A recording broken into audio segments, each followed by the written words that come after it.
தமிழக அரசியல் களம் இப்போது புயலில் சிக்கிய படகு போல் அலைமோதிக் கொண்டிருக்கிறது. சட்டசபை தேர்தலில் 108 தொகுதிகளில் வெற்றி பெற்ற தமிழக வெற்றிக் கழகம் ஆட்சி அமைக்க திமுக உள்ளிட்ட கூட்டணி கட்சிகளின் ஆதரவை நம்பியிருந்த நிலையில் எதிர்க்கட்சிகள் குதிரை பேரம், சோபா மாடல், பொய்க்கால் குதிரை அரசு என்று கடும் விமர்சனங்களை வீசி வருகின்றன.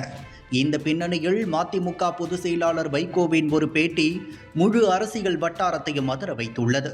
வைகோ தனது பேட்டிகள் மதிமுக சட்டமன்ற உறுப்பினர்களை ராஜினாமா செய்ய சொல்லுங்கள், அவர்களை வெற்றி பெற வைக்கிறேன் என்று முதல்வர் விஜய் தன்னிடம் நேரடியாக கூறியதாக வெளியிட்டார்.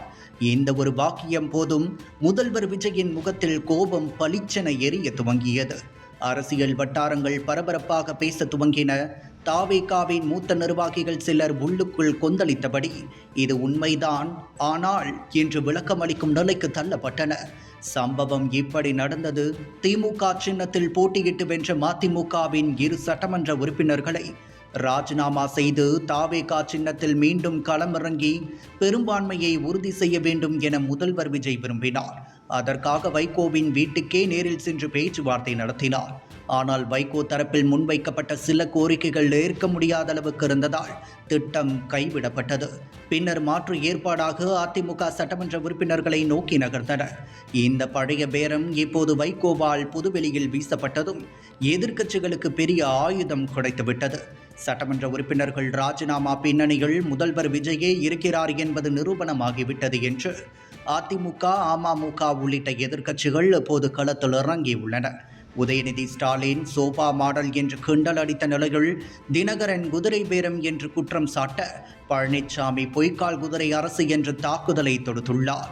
இந்த சூழலில் வைகோவின் பேச்சு முதல்வர் விஜயின் இமேஜை பெரும் சேதத்துக்கு உள்ளாக்கியுள்ளது. மக்களிடையே ஏற்கனவே இருந்த அதிருப்தி இன்னும் அதிகரித்துள்ளது.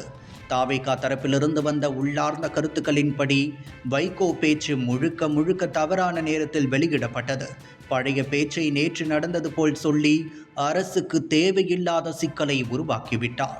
இதனால் முதல்வர் விஜய் மிகுந்த கோபம் அடைந்தார். இனி இப்படி பேசக்கூடாது என்று வைகோ மற்றும் அவரது மகன் துரைக்கு கராராக எச்சரிக்கை விடுக்கப்பட்டுள்ளதாகவும் தகவல்கள் வெளியாகியுள்ளன. இந்த அரசியல் நாடகம் தொடர்ந்து கொண்டிருக்கும் நிலையில் தமிழக மக்கள் ஆவலுடன் அடுத்த அத்தியாயத்தை எதிர்பார்த்து காத்திருக்கின்றனர். குதிரை பேர விவகாரம் எந்த அளவுக்கு மேலும் விஸ்வரூபம் எடுக்கும், முதல்வர் விஜயின் தலைமை எப்படி இந்த புயலை சமாளிக்கும் என்பதை பொறுத்திருந்துதான் பார்க்க வேண்டும்.